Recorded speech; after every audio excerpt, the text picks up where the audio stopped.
We're doing a video on Godzilla today, Brad. I'm excited. Because I love Godzilla. I love Godzilla. Godzilla's awesome. Gojira.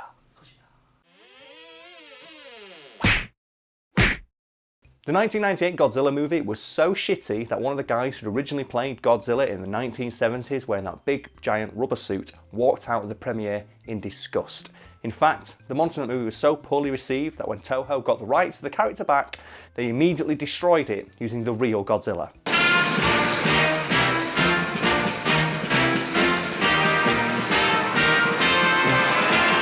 If you think I'm being in any way hyperbolic in that statement, boy, you're going to love the rest of this video. Even before Toho reacquired the rights to Godzilla, fans refused to admit that the creature in that movie was the Godzilla, referring to it by the acronym GINO.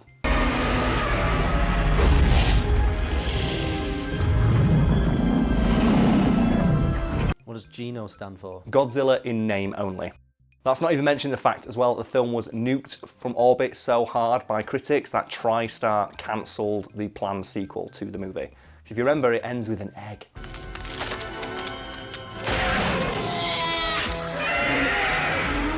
Do you know after the bit that ripped off Jurassic Park? Shamelessly, I might add.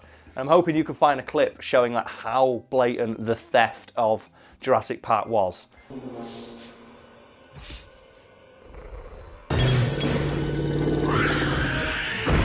And they look like little raptors, don't they? Yeah, they look running around exactly the same. As I said, you'll be able to find clips and put them side by side for people watching at home.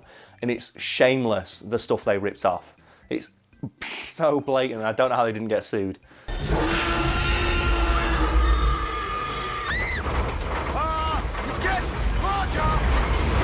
That film was god awful. It's fucking terrible. Like, even as somebody who, when I watched that, I'd never seen any other Godzilla films, that film was a pile of absolute shite. And the thing though, its advertising campaign was so good. The advertising around that film was amazing. This creature was believed to be one of the largest predators who ever lived on our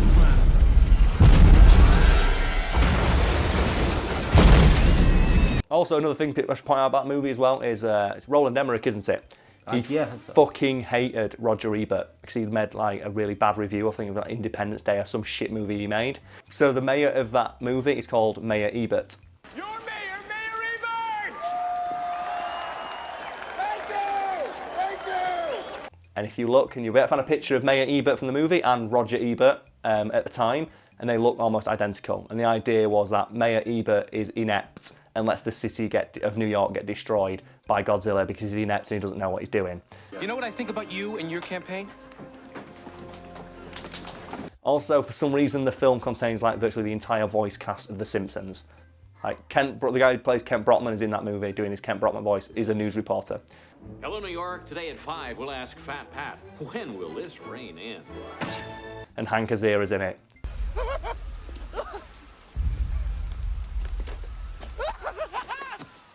He turns up in Friends at one point as well. Yeah, a lot of people do turn up in Friends, including Bruce Willis.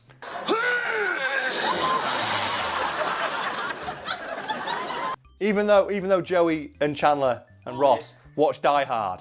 Die Hard, still great. Yeah. And they don't notice that the star of their favourite movie is dating their friend. That's not nothing to do with Godzilla, that pisses me off. That really annoys me when I notice that. It's like, what the fuck? You look exactly like Bruce Willis. No, you don't.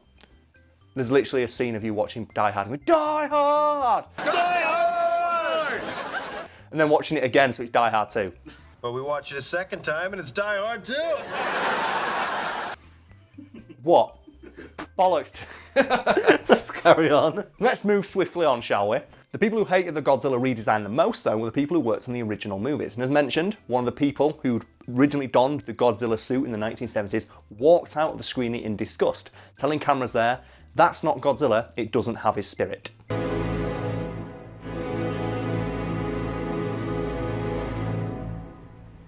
That's pretty mean, that, isn't it? Like, the guy who wore the Godzilla costume walked out of your Godzilla movie, and when they asked him, so, wait, why are you leaving? The movie's like another hour. He goes, "That's not Godzilla." That's got to hurt, coming from Godzilla. If anyone's opinion you're going to want to have on whether or not your version of the character is okay, it's the guy who played him in a movie. It's like, nah. No, it's not Godzilla. It's like, oh. In typical Karl's imagination fashion, is he wearing the costume? Yes, he was wearing the costume the entire time. He walked into the cinema in the costume and sat down. He had a big popcorn in one hand and a giant big thing, and he had a toy of Godzilla as well, because why not? He had a plush of himself. Unbelievably, the sentiments echoed by this guy, I'm sorry I can't pronounce that name, was one echoed by Toho themselves, because when they reacquired the rights to Godzilla in 2003, they set about immediately scrubbing that version of the character from official Godzilla canon. So what was the first thing they did to try and get rid of this horrendous version of Godzilla? Well, Toho made the creature canon. The New York attack was Godzilla, right? That's what all the American experts claim. But our guys here have doubts. But that's not really getting rid of it. But they made it canon as a creature that was specifically noted as being very different to Godzilla, and they called it Zilla. Why Zilla? Zilla, because I think there was some guy at Toho who quipped at the time, a movie director or something, quipped and said, well, Hollywood took the god out of Godzilla, so that's why they call it Zilla. And the comics even go to great lengths to say, he might look like Godzilla, but he's definitely not the Godzilla. He's not as strong, he's not as fast, he's not as cool, and his dick's not as big. And it's like Zilla's just there going, oh. And I think one of the reasons that like Toho was so annoying, people who like worked on Godzilla movies, is because the creature in that movie is harmed by conventional human weaponry.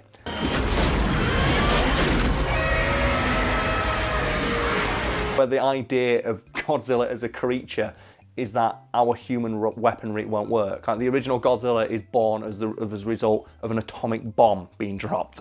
And the idea is that he's immune to man's most destructive weaponry. But no, he gets killed by a torpedo. Yeah. It's like, if you watch Shin Godzilla, I'm assuming you will to find clips for this, and they try and kill him by just crashing trains into his face, and it doesn't work.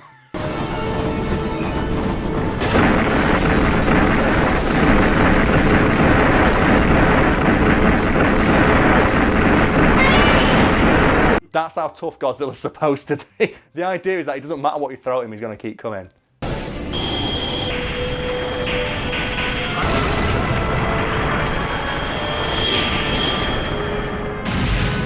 He's a force of nature that can't be stopped. But in that movie, it's like, no missiles.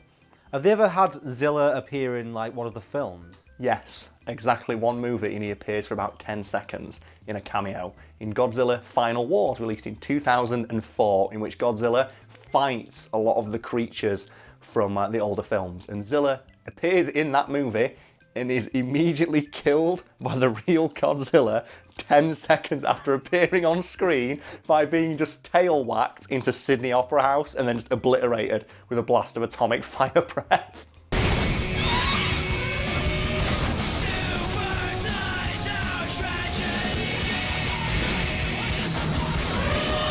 And the best bit is, they deliberately made the CGI as shit as possible on Zilla without it looking too bad, as a nod to how bad the CGI was in that movie. And while it happens, Sum 41 plays in the background.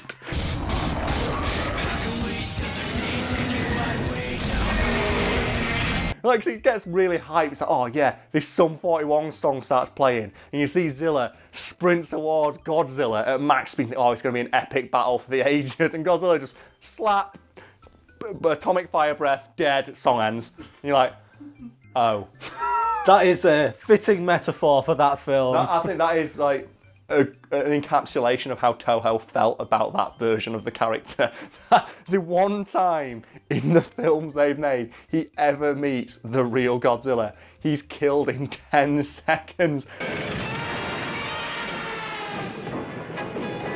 So we can be very thankful that the 2014 Godzilla movie was like, okay, because I can't imagine what Toho would have done if America fucked up a Godzilla movie twice.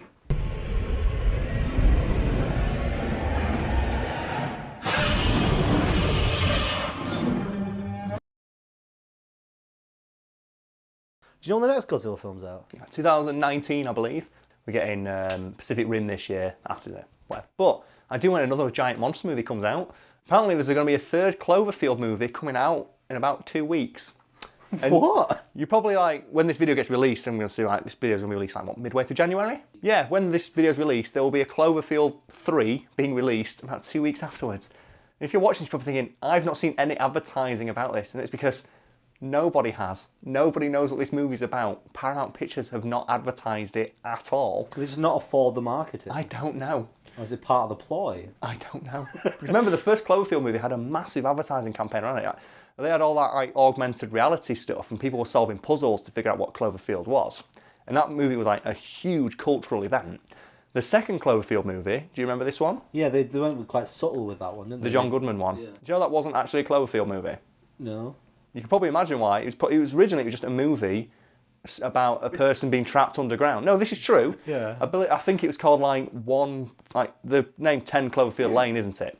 Yes. Well, other than the fact it's called that, and then in the last 10 minutes they'd show a giant alien spaceship. Spoilers, because it's so tacked on it doesn't even affect the rest of the movie. Yeah. The movie was actually supposed to be a psychological thriller about like someone being trapped underground during like a supposed world-ending event. Someone at Paramount saw this and went, Cloverfield movie? What? Oh, it's a Cloverfield movie now?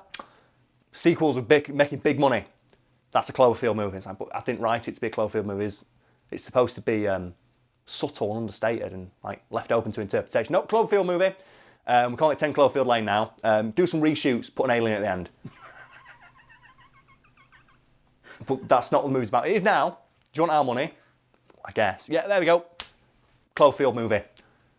And I think the director of Cloverfield, like, he's got all the credit for that movie. But oh, look at that. How good was he to like make this universe around it? It's like he didn't do fuck all. He just turned up, swaggered in it the last 10 minutes. Literally just went, oh, film a bit at the end. It's aliens now. Awesome, great, cool. I got all the credit for this, right? Yeah, me, I made this movie. No, you didn't. Oh, Cloverfield universe, my name's on it. So yeah, Cloverfield 3, what a shit show that's going to be. Paramount Pictures, good job on that one. What's it about? No one knows. It's called The Particle, I believe, or Cloverfield 3 Particle. It's supposed to be on the CERN particle reactor. And that's all anyone really knows about it. Because like I said, there's been no advertising. So that's going to be a shit show.